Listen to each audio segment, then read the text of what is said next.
আসসালামু আলাইকুম, সবাই কেমন আছেন? আজকে আমি আপনাদের সাথে শেয়ার করব খুবই মজাদার একটা রেসিপি।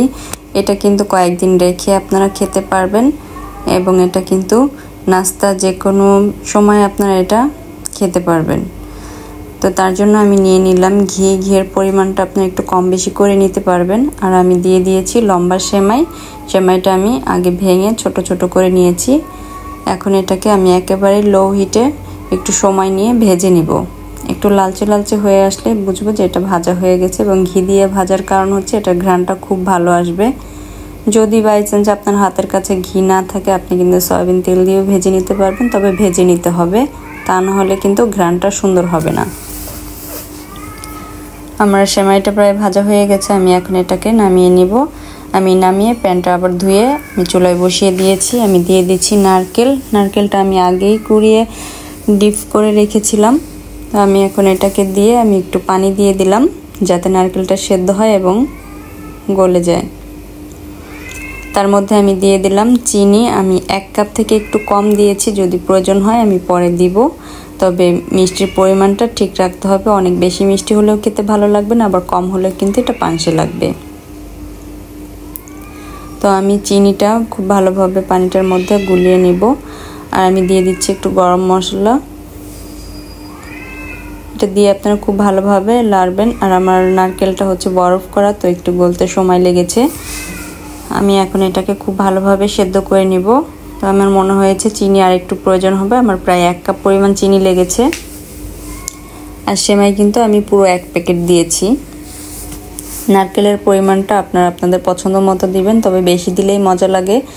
আর যখন দেখবেন যে পানিটা কমে নারকেলটা সেদ্ধ হয়ে এসেছে, তখনই হচ্ছে হালকা পানি থাকতে আপনারা সেমাইটা দিয়ে দিবেন।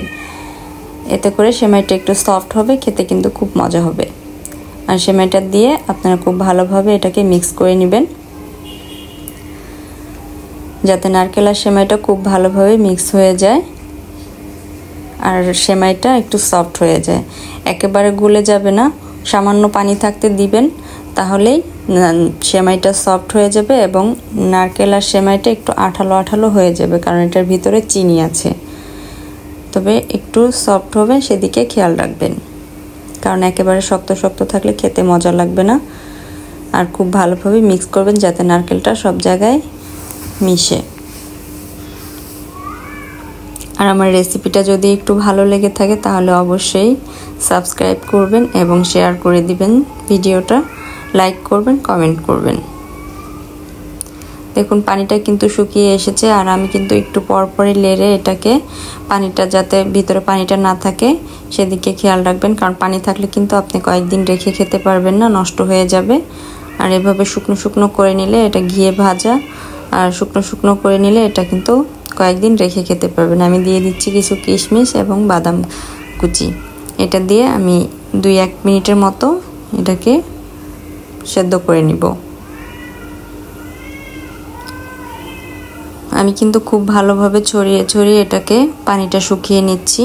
আপনারাও কিন্তু এভাবে খুব সুন্দর করে পানিটা শুকিয়ে নেবেন যাতে পানি না থাকে এবং ঝরঝরা হয়, সেদিকে খেয়াল রাখবেন। আমার সেমাইটা কিন্তু খুবই ঝরঝরা হয়েছে এবং এটার ভিতরে একটুও পানি নেই। আমার সেমাইটা রান্না হয়ে গিয়েছে। আমি এখন এটাকে পরিবেশন করে নিচ্ছি। তো আপনারা এটাকে বিভিন্ন বাদাম দিয়ে, যার যে বাদাম পছন্দ সেভাবে আপনারা এটাকে পরিবেশন করে নিতে পারেন। তা আমি কিশমিশ আর বাদাম দিয়ে করেছি, আপনারা চাইলে আরও বিভিন্ন ধরনের বাদাম দিতে পারেন। সবার কেমন লেগেছে অবশ্যই কমেন্ট করে জানাবেন। আর ভিডিওটা অবশ্যই আপনারা বাসায় ট্রাই করবেন। ভিডিও ভালো লাগলে চ্যানেলটা সাবস্ক্রাইব করে পাশে থাকবেন এবং ভিডিওটা শেয়ার করে দিবেন। সবাই ভালো থাকবেন, সুস্থ থাকবেন। আল্লাহ হাফেজ।